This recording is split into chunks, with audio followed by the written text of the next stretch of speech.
एक गल तो अज की इलैक्शन ने साबित करती है कि जिहड़ी अगली 2022 की जिहड़ी चोण होनी है दो पार्टियां दे विचकार होनी, श्रोमणी अकाली दल ते कांग्रेस। सिटिंग MLA की वाइफ का हरना एक क्लीयर इंडिकेशन है कि वो लोगों का की मन बनया होया है। दूसरे का पेट्रोल 100 रुपए में होने जा रहा है, LPG की आलमोस्ट सब्सिडी खत्म कर दी गई है कि सेंट्रल सरकार आम जनता को मारना चाहती है। नहीं, सरकारां तां दो ही मारनियां चाहुंदियां जी, सेंटर भी ते स्टेट भी। तुहानूं एक गल तुसीं देखो कि पंजाब सरकार की अज सब तो वध उन्हां नूं कमाई कित्थों? डीजल ते पेट्रोल तो। जिहड़ा वो टैक्स लाउंदे वो तां चाहुंदे ही नहीं रेट घटे, क्योंकि जे रेट घटूगा उस हिसाब नाल उन्हां दी कमाई घट जानी। गुरु साहब ने जो अपार बख्शिश साडे ते कीती है, श्रोमणी अकाली दल ते माझे ते साडे बहादुर कैंਡੀਡੇਟਾਂ ते उन्हां नूं गुरु साहब दा कोट एंड कोट मैं धन्नवाद करदा है सारे कैंਡੀਡੇਟ साहिबानां दा। वेखो एक गल तुहानूं रियलाइज़ करनी चाहिदी है कि ये लड़ाई कोई साधारण लड़ाई नहीं सी। लड़ाई वो फ्री एंड फेयर इलैक्शन कह सकते हो जदों लोकां ते किसी तरीके का दबाव ना होवे, लोकां नूं वोट पाउण वेले डर ना महसूस हो रहा होवे, लोकी आपदे खुले दिली नाल वोट पा सकन।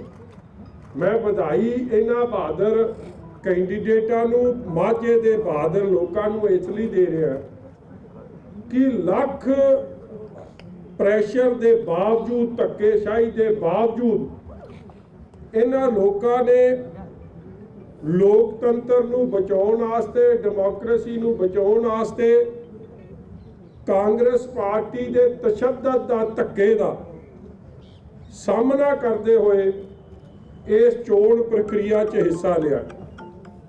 और ये गल इस तो भी स्पष्ट है, देखो कोई 40% सीटां ने पंजाब च जिथे इलैक्शन ही नहीं हुई, एक तरफे फैसले सुनाते गए, कागज तक नहीं दाखिल करन दिते गए। जे दाखिल हो गए तो विरोधी पार्टियां दे कागज उड़ाते गए। और मैं जे उदाहरण के तौर पर तुहानूं भिखीविंड दा दवां, देखो किहड़ी फ्री एंड फेयर इलैक्शन उत्ते रह गई। ठीक है, अज असीं सीटां 2 जिते हैं, मगर इलैक्शन किहड़ी रह गई जे 307 सारे कैंਡੀਡੇਟਾਂ ते उत्थे लग गई सी। पहला तो उन्होंने जमानतां लईआं, जिन्ना चिर प्रचार चलिया वो आपदी जमानतां लैंदे रहे। अखीरले 3 दिन उन्होंने लड़ाई लड़ी है, और फिर भी मैं समझदा 3 दिन लड़ाई लड़ के उन्होंने कुछ हासिल होया, प्राप्ति मिली है। ये बहुत वड्डी दिलेराना उन्हों की हिम्मत है कि इन्ना कुछ होने के बावजूद भी 100-307 मजाक नहीं है जी, अटैम्प्ट टू मर्डर लग जानी, फिर लड़ाई लड़नी। देखो साडे जिहड़े रिटर्निंग अफसर सन मजीठे दे, अजनाले दे, रमदास दे, श्री हरगोबिंदपुर दे, कादियां दे, धारीवाल दे, जंडियाला गुरु का मैं जिक्र किया, इत्थे सारी जगह मैनू गल करनी पई और अफसर साहिबानां नूं ये बेनती करनी पई कि भी धक्का ना करो, भिखीविंड वाला काम ना होवे जां जलालाबाद वाला काम इत्थे ना करो। और मैं उन्हां दा धन्नवादी हाँ कि उन्हां च गल च गूठ दिता होया सी कि कागज रिजैक्ट करो, कोई आने बहाने नाल, मगर वो कागज रिजैक्ट नहीं होए ते इलैक्शन हुई। और उस इलैक्शन के रिजल्ट ने अज श्रोमणी अकाली दल, मैं कह सकदा गुरु साहब की बख्शिश नाल रूलिंग पार्टियां इलैक्शनां जितदियां होंदियां ने आपदे धक्के दे जोर नाल, आपदे पैसे दे जोर नाल, अपने सरकार दे अपना विभोग करके अपना पुलिस का, अपना एक्साइज महकमे का, वख-वख महकमे नूं वरतों करके वो इलैक्शन जितते हैं, रूलिंग पार्टियां जितदियां रही ने। मगर वड्डी गल है कि सिल्वर लाइनिंग की है कि ये सारी चीज़ के होने के बावजूद बहादुर लोगों ने, माझिया ने लड़ाई लड़ी। मैं बधाई देना चाहुंदा अजनाला साहब नूं कि 15 सीटां चों 8 सीटां अज मेजोरिटी ਸ਼੍ਰੋਮਣੀ ਅਕਾਲੀ ਦਲ ਦੇ ਹਿੱਸੇ ਆਈ ਹੈ। ਇਸੇ ਤਰ੍ਹਾਂ ਆ ਬੈਠੇ ਆ ਸਾਡੇ ਮਾਲ ਸਾਹਿਬ ਜਿਨ੍ਹਾਂ ਨੇ ਕਾਦੀਆਂ ਦੀ ਲੜਾਈ ਲੜੀ ਹੈ। ਤੁਸੀਂ ਹੈਰਾਨ ਹੋਗੇ, 2 ਕੈਂਡੀਡੇਟਾਂ ਦੇ ਪਰਚੇ ਤਾਂ ਜਿਸ ਦਿਨ ਉਹਨੇ ਕਾਗਜ਼ ਭਰੇ ਉਸ ਦਿਨ ਹੀ ਦਰਜ ਹੋ ਗਏ। 300 ਕਿਹੜੀ ਲਾਈ ਜੀ, 307 ਲਾਈ ਜੀ, 307 452 ਕਿਹੜੀ ਲਾਈਆਂ, ਤੇ ਫੇਰ ਵੀ 8 ਸੀਟਾਂ ਉੱਥੇ ਜਿੱਤ ਕੇ ਮੈਜੋਰਿਟੀ ਕਾਦੀਆਂ 'ਚ ਵੀ ਸ਼੍ਰੋਮਣੀ ਅਕਾਲੀ ਦਲ ਨੇ ਜਿੱਤੀ ਹੈ। ਇਸੇ ਤਰ੍ਹਾਂ ਸ਼੍ਰੀ ਹਰਗੋਬਿੰਦਪੁਰ 'ਚ ਦੇਖੋ, ਸਾਡਾ ਮੁੱਖ ਮਕਸਦ ਸੀ ਕਿ ਕਾਂਗਰਸ ਦੇ ਸਿੰਬਲ ਨੂੰ ਹਰਾਉਣਾ। ਸ਼੍ਰੋਮਣੀ ਅਕਾਲੀ ਦਲ ਤੇ ਕੁਝ ਇੰਡੀਪੈਂਡੈਂਟ ਨੇ ਰਲ ਕੇ ਇਲੈਕਸ਼ਨ ਲੜੀ। ਅੱਜ ਕਾਂਗਰਸ ਸ਼੍ਰੀ ਹਰਗੋਬਿੰਦਪੁਰ ਵੀ ਹਾਰੀ। ਔਰ ਇਸੇ ਤਰ੍ਹਾਂ ਕੁਝ ਹੋਰ ਸੀਟਾਂ 'ਚ ਜੇ ਮੈਂ ਮਾਝੇ ਦੀ ਓਵਰਆਲ ਗੱਲ ਕਰਾਂ ਤੇ 67 ਸੀਟਾਂ ਤੇ ਇਲੈਕਸ਼ਨ ਹੋਈ ਹੈ। 67 ਚੋਂ 39 ਸੀਟਾਂ ਕਾਂਗਰਸ ਜਿੱਤਦੀ ਆ, 25 ਸ਼੍ਰੋਮਣੀ ਅਕਾਲੀ ਦਲ ਜਿੱਤ ਰਿਹਾ, ਤੇ ਜਿੰਨੀਆਂ ਦੂਜੀਆਂ ਪਾਰਟੀਆਂ ਨੇ, ਚਾਹੇ ਉਹ ਆਪ ਹੈ, ਚਾਹੇ ਭਾਜਪਾ ਹੈ, ਚਾਹੇ ਉਹ ਸ਼੍ਰੋਮਣੀ ਅਕਾਲੀ ਦਲ ਇੱਕ ਡੈਮੋਕ੍ਰੈਟਿਕ ਹੈ, ਉਹਨਾਂ ਦੇ ਖਾਤੇ 0 ਸੀਟਾਂ। ਇਹਦਾ ਮਤਲਬ ਕੀ ਨਿਕਲਿਆ ਕਿ ਇੰਨੀ ਤਸ਼ੱਦਦ ਧੱਕੇਸ਼ਾਹੀ ਦੇ ਬਾਅਦ ਵੀ ਅੱਜ ਬਹਾਦਰ ਮਾਝੇ ਦੇ ਲੋਕਾਂ ਨੇ ਇਸ ਲੜਾਈ 'ਚ ਆਪ ਦਾ ਵਡਮੁੱਲਾ ਯੋਗਦਾਨ ਪਾਉਂਦੇ ਹੋਏ ਇੱਕ ਬੜੀ ਇੰਪੋਰਟੈਂਸ ਆਫ ਦੀ ਪ੍ਰੈਜ਼ੈਂਸ ਦਾਖਲ ਕੀਤੀ ਹੈ। ਉਹਦਾ ਜ਼ਿਕਰ ਕੀਤਾ ਉਹਦਾ। ਔਰ ਮੈਂ ਅਖੀਰ 'ਚ ਇਹ ਵੀ ਜ਼ਰੂਰ ਕਹੂੰਗਾ, ਦੇਖੋ ਮੇਰੇ ਕੋਲ ਤਾਂ ਯੋਗ ਲਫ਼ਜ਼ ਨਹੀਂ ਕਿ ਮੈਂ ਮਜੀਠੇ ਹਲਕੇ ਵਾਲੇ ਆਪਣੇ ਭਰਾਵਾਂ ਭੈਣਾਂ ਦਾ ਕਿਹੜੇ ਲਫ਼ਜ਼ਾਂ ਨਾਲ ਉਹਨਾਂ ਦਾ ਧੰਨਵਾਦ ਕਰਾਂ। ਮੈਨੂੰ ਵੀ ਪਤਾ ਸੀ ਇਹਨਾਂ ਦੇ ਕਾਗਜ਼ ਰੱਦ ਕਰਾਉਣ ਲਈ ਤਾਂ ਹਰ ਟਿੱਲ ਦਾ ਜ਼ੋਰ ਲੱਗਿਆ। ਚੰਡੀਗੜ੍ਹ ਤੱਕ ਤੋਂ ਵਜ਼ੀਰਾਂ ਦੇ ਫੋਨ ਆਉਂਦੇ ਰਹੇ, ਅਫਸਰ ਤਗੜੇ ਰਹੇ। ਔਰ ਚੋਣ ਹੋਈ ਅੱਜ 13 ਚੋਂ 10 ਸ਼੍ਰੋਮਣੀ ਅਕਾਲੀ ਦਲ ਦੇ ਕੈਂਡੀਡੇਟ ਗੁਰੂ ਦੀ ਬਖਸ਼ਿਸ਼ ਨਾਲ ਲੋਕਾਂ ਦੇ ਪਿਆਰ ਸਦਕੇ ਜਿੱਤੇ ਆ। ਇੱਕ ਇੰਡੀਪੈਂਡੈਂਟ ਜਿੱਤਿਆ ਤੇ ਕੇਵਲ 2 ਕਾਂਗਰਸ ਦੇ ਕੈਂਡੀਡੇਟ ਉੱਥੋਂ ਜਿੱਤੇ। ਇਹ ਤਾਂ ਮਾਝੇ ਦੀਆਂ ਸੀਟਾਂ ਦਾ ਮੈਂ ਤੁਹਾਨੂੰ ਜਿਹੜਾ ਨਿਚੋੜ ਕੱਢਿਆ। ਬਾਕੀ ਵੀ ਇੱਕ ਗੱਲ ਤਾਂ ਅੱਜ ਦੀ ਇਲੈਕਸ਼ਨ ਨੇ ਸਾਬਤ ਕਰਤੀ ਹੈ ਕਿ ਜਿਹੜੀ ਅਗਲੀ 2022 ਦੀ ਜਿਹੜੀ ਚੋਣ ਹੋਣੀ ਹੈ 2 ਪਾਰਟੀਆਂ ਦੇ ਵਿਚਕਾਰ ਹੋਣੀ, ਸ਼੍ਰੋਮਣੀ ਅਕਾਲੀ ਦਲ ਤੇ ਕਾਂਗਰਸ। ਔਰ ਮੈਨੂੰ ਇਸ ਗੱਲ ਦੀ ਤਸੱਲੀ ਹੈ ਕਿ ਜਿਹੜੀ ਪਾਰਟੀ ਵੀ ਰਨਰ ਅਪ ਆਉਂਦੀ ਹੈ ਇਹਨਾਂ ਚੋਣਾਂ 'ਚ, ਅਸੈਂਬਲੀ ਇਲੈਕਸ਼ਨ 'ਚ ਉਹ ਕਾਮਯਾਬ ਹੁੰਦੀ ਹੈ। ਰਿਕਾਰਡ ਕੱਢ ਲਓ, ਪਿਛਲਾ ਇਤਿਹਾਸ ਕੱਢ ਲਓ, ਇਹ ਇਤਿਹਾਸ ਦੱਸਦਾ। ਦੂਜੀ ਗੱਲ, ਜਿਹੜੀਆਂ ਹੋਰ ਪਾਰਟੀਆਂ ਸੀ ਜਿਹਦਾ ਮੈਂ ਪਹਿਲਾਂ ਵੀ ਜ਼ਿਕਰ ਕੀਤਾ, ਚਾਹੇ ਉਹ ਆਪ ਸੀ, ਭਾਜਪਾ ਸੀ, ਸੈਡ ਡੈਮੋਕ੍ਰੈਟਿਕ ਸੀ, ਉਹਨਾਂ ਦੇ ਰਿਜ਼ਲਟ ਹੀ ਦੱਸਦੇ ਕਿ ਉਹਨਾਂ ਨੂੰ ਸਾਰੇ ਪੰਜਾਬ 'ਚੋਂ ਉਹਨਾਂ ਦਾ ਕੀ ਹਾਲ ਬਣਿਆ। ਔਰ ਮੈਂ ਖਾਸ ਤੌਰ ਤੇ ਕੈਪਟਨ ਅਮਰਿੰਦਰ ਸਿੰਘ ਜੀ ਨੂੰ ਨਹੀਂ, ਮਗਰ ਦਿਨਕਰ ਗੁਪਤਾ ਜੀ ਨੂੰ, ਪੰਜਾਬ ਪੁਲਿਸ ਨੂੰ, ਵਿਨੀ ਮਹਾਜਨ ਜੀ ਨੂੰ ਇੱਕ ਗੱਲ ਦੀ ਵਧਾਈ ਦਿੰਦਾ ਕਿ ਅੱਜ ਕਾਂਗਰਸ ਨੂੰ ਖੜਾ ਰੱਖਣ 'ਚ ਤੁਹਾਡੀ ਭੂਮਿਕਾ ਕੋਈ ਭੁਲਾ ਨਹੀਂ ਸਕਦਾ। ਨਾ ਸੋਨੀਆ ਗਾਂਧੀ ਭੁਲਾ ਸਕਦੀ ਹੈ ਤੇ ਨਾ ਰਾਹੁਲ ਗਾਂਧੀ ਭੁਲਾ ਸਕਦੀ। ਜਿਹੜਾ ਕੰਮ ਸੋਨੀਆ ਗਾਂਧੀ ਤੇ ਰਾਹੁਲ ਗਾਂਧੀ ਨਹੀਂ ਕਰ ਸਕੇ, ਉਹ ਕੰਮ ਦਿਨਕਰ ਗੁਪਤਾ ਜੀ ਤੇ ਵਿਨੀ ਮਹਾਜਨ ਜੀ ਨੇ ਅੱਜ ਕਾਂਗਰਸ ਪਾਰਟੀ ਲਈ ਕਰਕੇ ਦਿੱਤਾ। ਇਸ ਲਈ ਪੰਜਾਬ ਪੁਲਿਸ ਨੂੰ ਵਧਾਈ, ਐਕਸਾਈਜ਼ ਮਹਿਕਮੇ ਨੂੰ ਵਧਾਈ, ਵੇਟ ਐਂਡ ਮੈਜਰ ਮਹਿਕਮੇ ਨੂੰ ਵਧਾਈ, ਇਸੇ ਤਰ੍ਹਾਂ ਬਿਜਲੀ ਬੋਰਡ ਦੇ ਮਹਿਕਮੇ ਨੂੰ ਵਧਾਈ ਕਿ ਜੇ ਇਹ ਅਫਸਰ ਸਾਹਿਬਾਨ ਹਿੰਮਤ ਨਾਲ ਆਪ ਦਾ ਲੋਕਾਂ ਨੂੰ ਤੰਗ ਪਰੇਸ਼ਾਨ ਨਾ ਕਰਦੇ ਤਾਂ ਸ਼ਾਇਦ ਇਹ ਸੀਟਾਂ ਵੀ ਕਾਂਗਰਸ ਦੇ ਖੇਮੇ 'ਚ ਨਹੀਂ ਆਉਂਦੀਆਂ।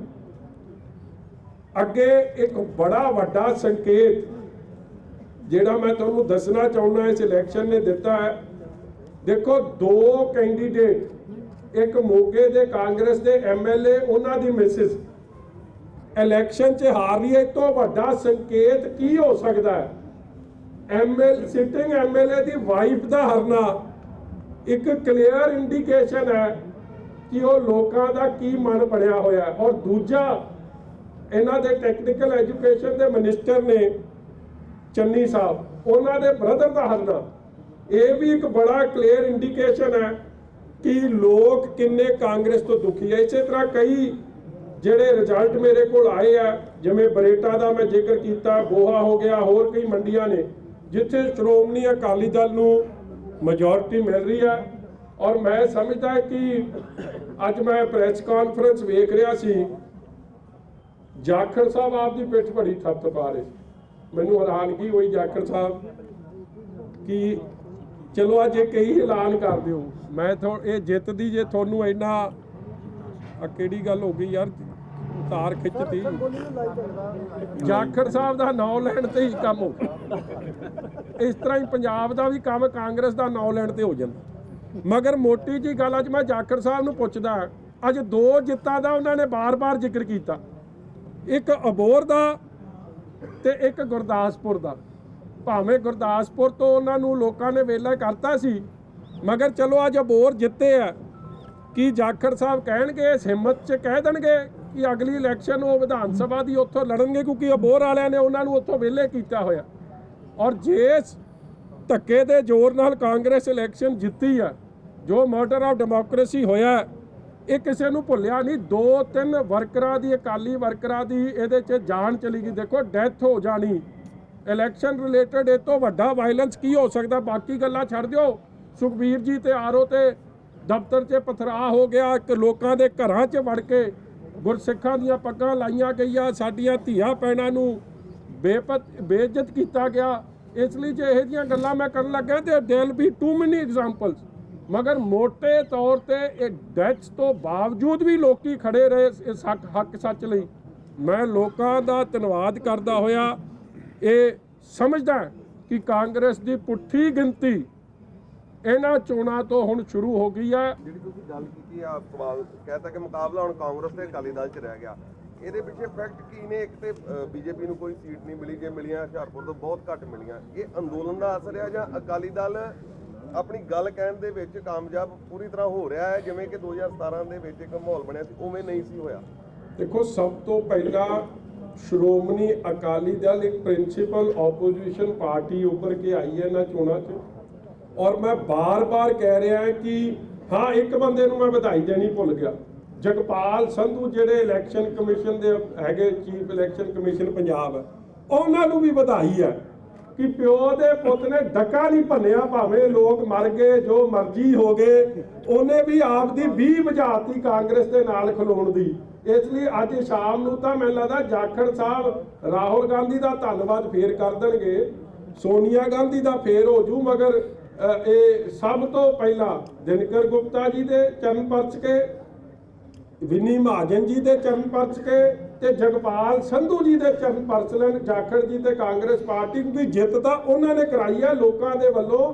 ਇਹ ਫਤਵਾ ਸਰਕਾਰ ਦੇ ਖਿਲਾਫ ਹੈ। ਦੂਜੀ ਗੱਲ, ਮੈਂ ਫੇਰ ਗੱਲ ਕਰ ਰਿਹਾ ਕਿ ਪਿਛਲਾ ਰਿਕਾਰਡ ਕੱਢ ਲਓ, ਰਨਰ ਅਪ ਪਾਰਟੀ ਇਹਨਾਂ ਚੋਣਾਂ 'ਚ ਹਮੇਸ਼ਾ ਹੀ ਜਦੋਂ free and fair general election ਆਉਂਦੀ ਆ, ਉਹਦੇ 'ਚ ਵੱਡੀ ਕਾਮਯਾਬੀ ਹਾਸਲ ਕਰਦੀ ਹੈ। ਨਹੀਂ ਤਾਂ ਜਾਖੜ ਸਾਹਿਬ, ਨਹੀਂ ਤਾਂ ਤੁਹਾਨੂੰ ਤਾਂ 2 ਵਾਰੀ ਦੰਦ ਖੱਟੇ ਹੋਏ ਆ, ਕਰਾ ਦਿਓ ਕਰੀ ਚੋਣ ਉਸ ਤਰ੍ਹਾਂ ਦੀ, ਲੱਗ ਜੂ ਪਤਾ। ਬੋਰ 'ਚ ਜੇ ਮੈਨੂੰ ਲੱਗਦਾ 49 ਸੀਟਾਂ ਅਕਾਲੀ ਦਲ ਦੀਆਂ ਆਉਣਗੀਆਂ, ਇੱਕ ਭਾਵੇਂ ਤੁਹਾਡੀ ਆ ਜੂ। ਇਸ ਲਈ ਇਹ ਅਸਲੀਅਤ ਤੋਂ ਕੋਈ ਭੱਜ ਨਹੀਂ ਸਕਦਾ। ਪਰ ਬੇਗਮ ਜੀ, ਤੁਹਾਨੂੰ ਕੀ ਲੱਗਦਾ ਕਿ ਜਿਵੇਂ ਸ਼੍ਰੋਮਣੀ ਅਕਾਲੀ ਦਲ ਨੇ ਗਠਬੰਧਨ ਤੋੜ ਲਿਆ ਸੀ ਭਾਜਪਾ ਦੇ ਨਾਲ, ਹੱਥ ਪਿੱਛੇ ਖਿੱਚਿਆ, ਉਹਦਾ ਵੀ ਇਸ ਚੁਣਾਵਾਂ 'ਚ ਫਾਇਦਾ ਮਿਲਿਆ ਪੰਜਾਬ ਨੂੰ?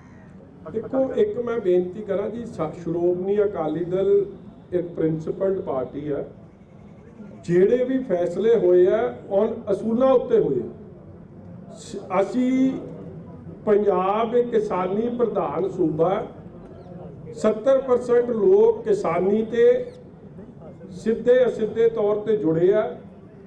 70% ਦਾ ਮਤਲਬ ਕਿ ਆਲਮੋਸਟ 100% ਲੋਕਾਂ ਦੀ ਜ਼ਿੰਦਗੀ ਇਸ ਕਿੱਤੇ ਨਾਲ ਜੁੜੀ ਹੈ। ਇਹ ਇਕਨੋਮੀ ਉੱਤੇ ਨਿਰਭਰ ਹੈ। ਇਸ ਲਈ ਉਹਨੂੰ ਕੋਈ ਵੀ ਢਾਹ ਲਾਉਣ ਦੀ ਕੋਸ਼ਿਸ਼ ਕਰੇ, ਸਾਡਾ ਉਹਦੇ ਨਾਲ ਜ਼ੀਰੋ ਕੰਪਰੋਮਾਈਜ਼ ਹੈ। ਔਰ ਅਸੀਂ ਗਠਬੰਧਨ ਨੂੰ ਛੱਡਣਾ, ਵਜ਼ੀਰੀ ਛੱਡਣੀ, ਪਾਰਲੀਮੈਂਟ 'ਚ ਠੋਕ ਵਜਾ ਕੇ ਵੋਟ ਉਲਟ ਦੇਣਾ, ਕਾਂਗਰਸ ਵਾਂਗੂ ਪਤਲੀ ਗਲੀ 'ਚੋਂ ਭੱਜਣਾ ਨਹੀਂ, ਠੋਕ ਵਜਾ ਕੇ ਵੋਟ ਉਲਟ ਦੇਣਾ। ਔਰ ਅੱਜ ਵੀ ਬੀਬਾ ਹਰਸਿਮਰਤ ਕੌਰ ਬਾਦਲ ਜੀ ਨੇ ਜੋ ਪਾਰਲੀਮੈਂਟ 'ਚ ਗੱਲਾਂ ਕਹੀਆਂ ਨੇ, these are matter of record. ਕਿਹੜੇ ਕਾਂਗਰਸ ਜਾਂ ਕਿਹੜੇ ਹੋਰ ਬੰਦੇ ਨੇ ਇਸ ਤਰੀਕੇ ਨਾਲ ਸੱਚਾਈ ਸਾਹਮਣੇ ਰੱਖਣ ਦਾ ਕੰਮ ਕੀਤਾ? ਇਸ ਲਈ ਪ੍ਰਿੰਸੀਪਲ ਸਟੈਂਡ ਹੈ ਔਰ ਅਸੀਂ ਉਹ ਸਟੈਂਡ ਤੇ ਆਪਦੇ ਖਲੋਤੇ। ਹੋਰ ਕੋਈ ਗੱਲਬਾਤ? ਇਹ ਵੀ ਕਿਹਾ ਜਾ ਰਿਹਾ ਕਿ ਕਾਂਗਰਸ ਨੂੰ ਜ਼ਿਆਦਾ ਖੁਸ਼ ਨਹੀਂ ਹੋਣਾ ਚਾਹੀਦਾ ਕਿਉਂਕਿ ਕਿਸਾਨੀ ਅੰਦੋਲਨ ਦਾ ਅਸਰ ਇੱਥੇ ਪਿਆ ਹੈ। ਯਾਰ ਸਾਰਾ ਟਿੱਲ ਦਾ ਜ਼ੋਰ ਲਾਉਣ ਤੋਂ ਬਾਵਜੂਦ ਤੇ ਰਿਜ਼ਲਟ ਇਹਨਾਂ ਦਾ ਤੁਸੀਂ ਮੈਂ ਅੱਗੇ ਬੇਨਤੀ ਕਰ ਰਿਹਾ ਕਿ 40% ਸੀਟਾਂ ਤੇ ਇਲੈਕਸ਼ਨ ਹੋ ਰਹੀਆਂ ਨੇ, 60% ਸੀਟਾਂ ਤੇ ਇਲੈਕਸ਼ਨ ਹੋ ਰਹੀਆਂ ਨੇ। ਲੋਕਾਂ ਨੂੰ ਮਾਰ ਦੇਣਾ, ਉਹਨਾਂ ਨੂੰ ਮਰਡਰ ਆਫ ਡੈਮੋਕ੍ਰੇਸੀ ਕਰ ਦੇਣਾ, ਔਰ ਫਿਰ ਕਾਹਦੀ ਖੁਸ਼ੀ। ਅੱਜ ਸ਼ਾਮ ਨੂੰ ਜੇ ਕਿਸੇ ਨੂੰ ਧੂਫ ਕੈਪਟਨ ਅਮਰਿੰਦਰ ਸਿੰਘ ਜਾਂ ਜਾਖੜ ਸਾਹਿਬ ਵਿਖਾਉਣ ਤੇ ਮੈਂ ਅੱਗੇ ਦੱਸਿਆ ਪੰਜਾਬ ਪੁਲਿਸ ਦੀ ਵਰਦੀ ਨੂੰ ਰਾਹੁਲ ਗਾਂਧੀ ਨੂੰ ਤਾਂ ਨਹੀਂ ਲੋਕਾਂ ਨੇ ਜਿਤਾਇਆ, ਉਹ ਤਾਂ ਵਿਹਲੇ ਹੀ ਕੀਤਾ। ਜਿੱਥੇ ਲੋਕਾਂ ਨੇ ਹਿੰਮਤ ਕਰਤੀ, ਤਸ਼ੱਦਦ ਸਹਿ ਲਿਆ, ਉਹਨਾਂ ਨੇ ਰਿਜ਼ਲਟ ਵੀ ਦੇ ਦਿੱਤਾ। ਜਿੱਥੇ ਵਿਚਾਰੇ ਕਈ ਦੇਖੋ ਕਿਸਮ ਦੇ ਲੋਕ ਹੁੰਦੇ, ਕਈ ਕਹਿੰਦੇ ਛੱਡੋ ਪਰਾਂ ਜੀ ਗਾਂਹ ਕਰ ਲਿਆਂਗੇ ਨਾ ਆਪਾਂ ਬਚ ਗਏ ਇਸ ਕੰਮ ਤੋਂ। ਕਈ ਜਗ੍ਹਾ ਲੋਕਾਂ ਨੇ ਹਿੰਮਤ ਵਿਖਾਤੀ, ਖਲੋ ਗਏ ਇਸ ਤਸ਼ੱਦਦ ਦੇ ਉੱਤੇ। ਦੂਸਰੇ ਦਾ ਪੈਟਰੋਲ 100 ਰੁਪਏ ਨੂੰ ਹੋਣ ਜਾ ਰਿਹਾ ਹੈ, LPG ਤੇ ਆਲਮੋਸਟ ਸਬਸਿਡੀ ਖਤਮ ਕਰਤੀ ਗਈ ਹੈ। ਕੀ ਸੈਂਟਰ ਸਰਕਾਰ ਆਮ ਜਨਤਾ ਨੂੰ ਮਾਰਨਾ ਚਾਹੁੰਦੀ ਹੈ? ਨਹੀਂ, ਸਰਕਾਰਾਂ ਤਾਂ ਦੋਵੇਂ ਹੀ ਮਾਰਨੀਆਂ ਚਾਹੁੰਦੀਆਂ ਜੀ, ਸੈਂਟਰ ਵੀ ਤੇ ਸਟੇਟ ਵੀ।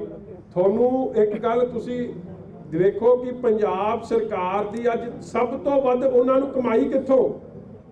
ਡੀਜ਼ਲ ਤੇ ਪੈਟਰੋਲ ਤੋਂ। ਜਿਹੜਾ ਉਹ ਟੈਕਸ ਲਾਉਂਦੇ, ਉਹ ਤਾਂ ਚਾਹੁੰਦੇ ਹੀ ਨਹੀਂ ਰੇਟ ਘਟੇ, ਕਿਉਂਕਿ ਜੇ ਰੇਟ ਘਟੂਗਾ ਉਸੇ ਹਿਸਾਬ ਨਾਲ ਉਹਨਾਂ ਦੀ ਕਮਾਈ ਘਟ ਜਾਣੀ।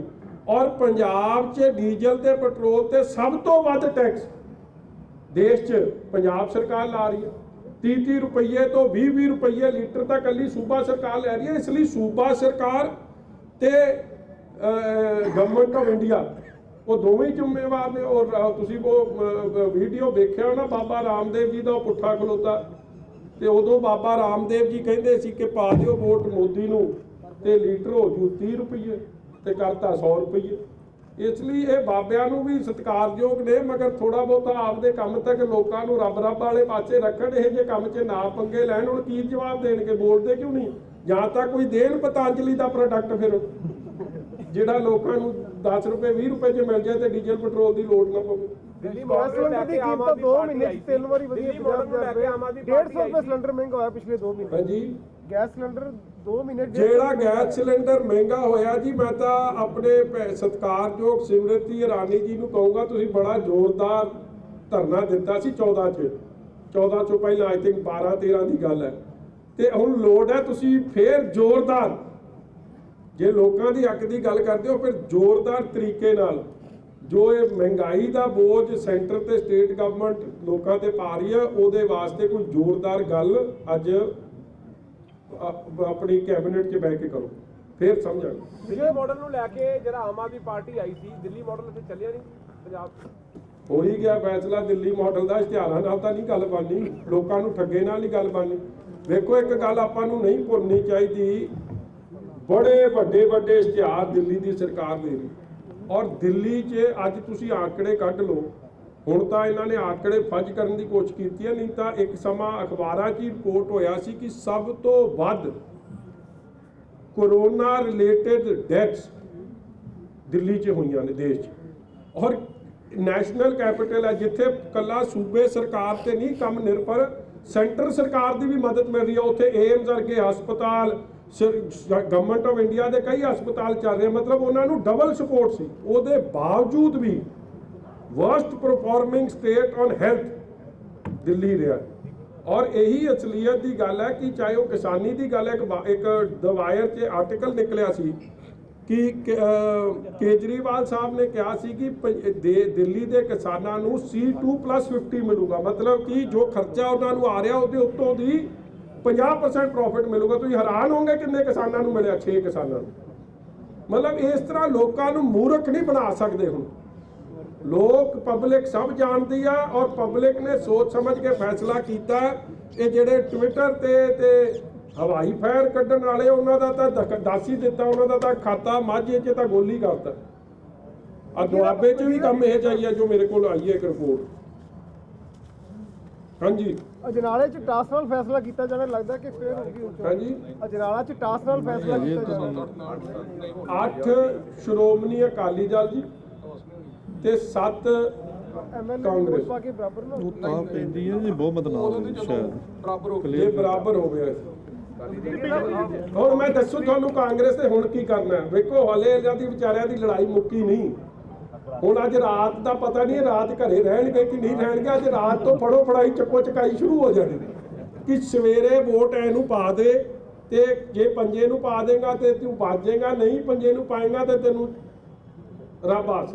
ਮਗਰ ਇਹ ਤਗੜੇ ਨੇ, ਜਿਹੜਾ 15-20 ਦਿਨ ਲੜਾਈ ਲੜ ਕੇ ਆ ਗਏ, ਹੁਣ ਇਹਨਾਂ ਨੂੰ ਕੋਈ ਦੁਨੀਆ ਦੀ ਤਾਕਤ ਇੱਧਰ ਦੀ ਉੱਧਰ ਨਹੀਂ ਕਰ ਸਕਦੀ। 2017 ਦੇ ਮੁਕਾਬਲੇ ਵੋਟ ਪ੍ਰਤੀਸ਼ਤ ਕਿੰਨਾ ਵਧਿਆ ਜੀ ਅਕਾਲੀ ਦਲ ਦਾ? ਯਾਰ ਹਾਲੇ ਨਾ ਸਾਰੀ ਕੈਲਕੂਲੇਸ਼ਨ ਕਰ ਰਹੇ ਆ, ਮਗਰ ਮੋਟੇ ਤੌਰ ਤੇ ਵੇਖੋ ਕਿ ਕਲੀਅਰ ਇੱਕ ਮੇਰੇ ਕੋਲੋਂ ਕਾਗਜ਼ ਸੀ, ਕਲੀਅਰ ਰਿਜ਼ਲਟ ਸੈਕੰਡ ਪਲੇਸ, ਮਤਲਬ ਦੂਜੇ ਪਾਰਟੀਆਂ ਨਾਲੋਂ ਬਹੁਤ ਫਰਕ ਉਹ ਸ਼੍ਰੋਮਣੀ ਅਕਾਲੀ ਦਲ ਦਾ ਰਿਹਾ। ਕਈ ਜਿਹੜੇ ਇੰਡੀਪੈਂਡੈਂਟ ਵੀ ਜਿੱਤੇ ਨੇ, ਜਿਵੇਂ ਮੈਂ ਤੁਹਾਨੂੰ ਸ਼੍ਰੀ ਹਰਗੋਬਿੰਦਪੁਰ ਦਾ ਕਹਿ ਰਿਹਾ, ਇੱਕ ਸਾਡਾ ਸਰਕਲ ਦਾ ਪ੍ਰਧਾਨ ਉੱਥੇ ਇੰਡੀਪੈਂਡੈਂਟ ਸਾਨੂੰ ਲੜਾਇਆ ਪਿਆ, ਕੁਝ ਇੰਟਰਨਲ ਕਰਕੇ ਉਹ ਜਿੱਤੇ ਆ। ਇਸ ਲਈ ਉੱਥੇ ਸ਼੍ਰੀ ਹਰਗੋਬਿੰਦਪੁਰ 'ਚ ਜਿਹੜੀ ਮੈਜੋਰਿਟੀ ਵੀ ਆਈ ਆ, ਕਈ ਇੰਡੀਪੈਂਡੈਂਟ ਇਸ ਲਈ ਹਰ ਸ਼ਹਿਰ 'ਚ ਹੀ ਇਹ ਜਿਹੇ ਨੇ ਜਿਹੜੀ ਇੰਡੀਪੈਂਡੈਂਟ ਕਈ ਨੇ ਉਹ ਸ਼੍ਰੋਮਣੀ ਅਕਾਲੀ ਦਲ ਨਾਲ ਸੰਬੰਧਿਤ, ਕਾਂਗਰਸ ਨਾਲ ਸੰਬੰਧਿਤ ਵੀ ਹੋਣਗੇ, ਮਗਰ ਕਈ ਥਾਵਾਂ ਤੇ ਉਹ ਅਕਾਲੀ ਦਲ ਨੂੰ ਉਹਦੇ ਨਾਲ ਟੈਲੀ ਹੋਰ ਵਧੂਗੀ। ਬੀਜੇਪੀ ਨੂੰ ਜਿਹੜੀ ਇਹਨਾਂ ਘੱਟ ਸੀਟਾਂ ਮਿਲੀਆਂ, ਕਿ ਤੁਹਾਨੂੰ ਲੱਗਦਾ ਹੈ ਅਕਾਲੀ ਦਲ ਤੋਂ ਵੱਖ ਹੋਣ ਕਰਕੇ ਮਿਲੀਆਂ ਜਾਂ ਕਿਸਾਨ ਅੰਦੋਲਨ ਕਰਕੇ ਘੱਟ ਮਿਲੀਆਂ? ਯਾਰ ਇਹ ਤਾਂ ਹੁਣ ਬੀਜੇਪੀ ਵਾਲਿਆਂ ਨੂੰ ਪੁੱਛ ਲਓ ਤੁਹਾਨੂੰ ਨਾ। ਲੱਗਦਾ ਅਕਾਲੀ ਦਲ ਤੋਂ ਵੱਖ ਹੋਣ ਦਾ ਫਰਕ ਪਿਆ ਵੀ? ਅਕਾਲੀ ਦਲ ਤੋਂ ਵੱਖ ਹੋਣ ਦਾ ਫਰਕ ਹੋਇਆ? ਉਹ ਤਾਂ ਵਿਚਾਰੇ ਆਪਦੀ ਜਾਨ ਹੀ ਹਲੇ ਬਚਾਉਂਦੇ ਫਿਰਦੇ।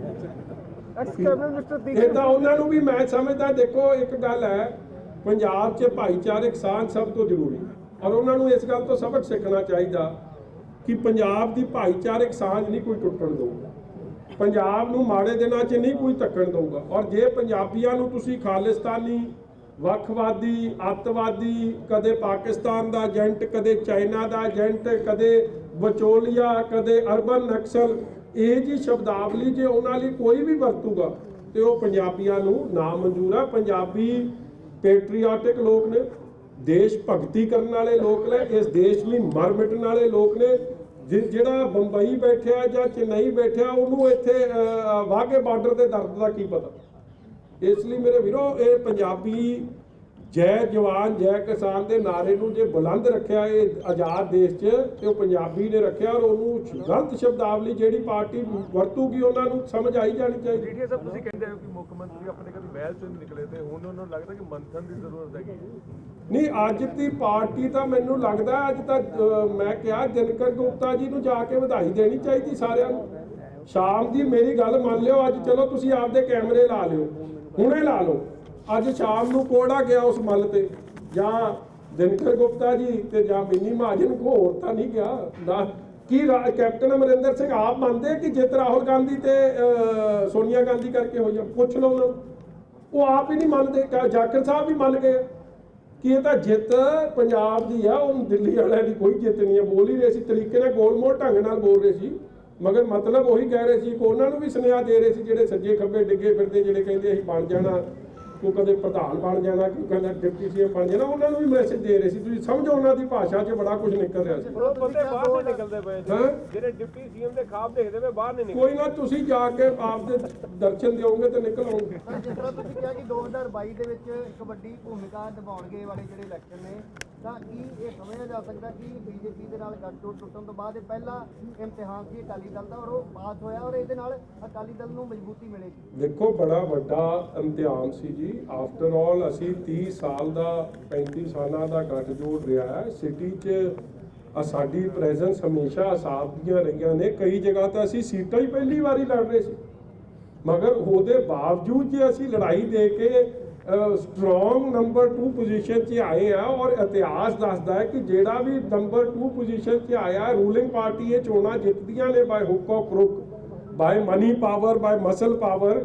ਮਗਰ ਜਦੋਂ ਜਨਰਲ ਇਲੈਕਸ਼ਨ ਆਉਂਦੀ ਆ, ਉਹਦਾ ਰਿਜ਼ਲਟ ਹਮੇਸ਼ਾ ਰਨਰ ਅਪ ਪਾਰਟੀ ਵੱਲ ਜਾਂਦਾ ਰਿਹਾ। ਤੁਸੀਂ ਰਿਕਾਰਡ ਕੱਢ ਕੇ ਵੇਖ ਲਓ, ਤੁਸੀਂ ਪਿਛਲਾ ਰਿਕਾਰਡ ਕੱਢ ਲਓ, ਉਹ ਤੋਂ ਪਿਛਲਾ ਕੱਢ ਲਓ, ਉਹ ਤੋਂ ਪਿਛਲਾ ਕੱਢ ਲਓ, ਔਰ ਇੱਕ ਗੱਲ ਸਪਸ਼ਟ ਹੋ ਗਈ ਹੈ ਕਿ 2022 ਦਾ ਮੁਕਾਬਲਾ ਸ਼੍ਰੋਮਣੀ ਅਕਾਲੀ ਦਲ ਵਰਸਸ ਕਾਂਗਰਸ ਹੋਣਾ, ਹੋਰ ਕਿਸੇ ਦੇ ਵਿੱਚ ਨਹੀਂ ਹੋਣਾ। ਜਿੰਨੇ ਉਹ ਤੀਜੇ ਚੌਥੇ ਜਿਹੜੇ ਬੜੇ ਫਿਰਦੇ ਆ, ਉਹਨਾਂ ਦਾ ਤਾਂ ਰਿਜ਼ਲਟ ਤਾਂ ਪੁੱਛੋ ਕਿੱਧਰ ਸੀਟਾਂ ਤੋਂ। Matter is well settled. ਕੱਲ ਦੇਸ਼ ਭਰ 'ਚ ਕਿਸਾਨਾਂ ਵੱਲੋਂ ਰੇਲ ਰੋਕੋ ਅੰਦੋਲਨ ਦਾ ਐਲਾਨ ਕੀਤਾ ਗਿਆ 4 ਘੰਟੇ ਲਈ, ਅਕਾਲੀ ਦਲ ਦਾ ਕੀ ਕਹਿਣਾ? ਸਾਡਾ ਉਹਨਾਂ ਲਈ ਪੂਰਾ ਹੀ ਸਮਰਥਨ ਹੈ ਜੀ। ਜੋ ਅਸੀਂ ਉਹਨਾਂ ਦਾ ਸਮਰਥਨ ਅੱਜ ਦੇ ਨਹੀਂ, ਪਹਿਲੇ ਦਿਨ ਦੇ ਰਹੇ ਹਾਂ। ਹਰ ਬਾਰਡਰ ਤੇ ਹਰ ਜਗ੍ਹਾ ਪਹੁੰਚ ਕੇ ਸਰਦਾਰ ਸੁਖਬੀਰ ਸਿੰਘ ਜੀ ਬਾਦਲ ਆਪ ਟਕੈਤ ਸਾਹਿਬ ਕੋਲ ਪਹੁੰਚੇ ਸੀ ਜਦੋਂ ਉਹਨਾਂ ਦਾ ਜੋ ਹਸ਼ਰ ਦਿੱਲੀ ਦੀ ਸਰਕਾਰ ਨੇ ਕੀਤਾ ਸੀ, ਉਹਨਾਂ ਦੀ ਮਦਦ ਤੇ ਉਹਨਾਂ ਦੀ ਸਪੋਰਟ ਤੇ, ਔਰ ਰੇਲ ਰੋਕੋ, ਸੜਕ ਰੋਕੋ, ਜਿਹੜਾ ਵੀ ਪ੍ਰੋਗਰਾਮ ਡੈਮੋਕ੍ਰੈਟਿਕ ਸਰਕਲ ਦੇ ਅੰਦਰ ਰਹਿੰਦਿਆਂ ਹੋਇਆਂ, ਆਪਦੇ ਕਨਸਟੀਟਿਊਸ਼ਨਲ ਅਧਿਕਾਰਾਂ ਦੇ ਅੰਦਰ ਰਹਿੰਦਿਆਂ ਹੋਇਆਂ ਜੋ ਵੀ ਫੈਸਲਾ ਲੈਣਗੇ ਅਸੀਂ ਉਹਨਾਂ ਦੇ ਨਾਲ। ਪੀਸਫੁਲ ਪ੍ਰੋਟੈਸਟ, ਕਿਸਾਨੀ ਅੰਦੋਲਨ, ਪੰਜਾਬੀ ਭਾਈਚਾਰਾ, देश का अंदाता जितना चाहिए। धन्यवाद। ये थे बिक्रम सिंह मजीठिया, जिन्होंने कहा है कि अगले 22 में जो इलेक्शन होगा उसमें जोरदार टक्कर जो होगी कांग्रेस के साथ श्रोमणी अकाली दल की होगी। अकाली दल के लोगों पर जिस तरह से मामले दर्ज किए गए, जिस तरह से उनके लोगों को धमकाया गया, फिर भी माजा में बड़ी जीत हासिल हुई है अकाली दल को। श्रोमणी अकाली दल को लोगों ने बहुत प्यार दिया है। इन्होंने पंजाब सरकार के अधिकारियों, उन अधिकारियों को भी बधाई दी है जिन्होंने कांग्रेस का पूरा साथ दिया और श्रोमणी अकाली दल के कई जो उम्मीदवार थे उनके खिलाफ मामले दर्ज कर लिए। इनका ये कहना है कि सरकार के पूरा जोर लगाने के बावजूद जिस तरह श्रोमणी अकाली दल को इन चुनावों में जीत हासिल हुई है, उससे लगता है कि वर्ष 2022 में पंजाब में श्रोमणी अकाली दल की ही सरकार बनेगी। अमृतसर से D4 न्यूज़ के लिए दीपक भंडारी की खास रिपोर्ट।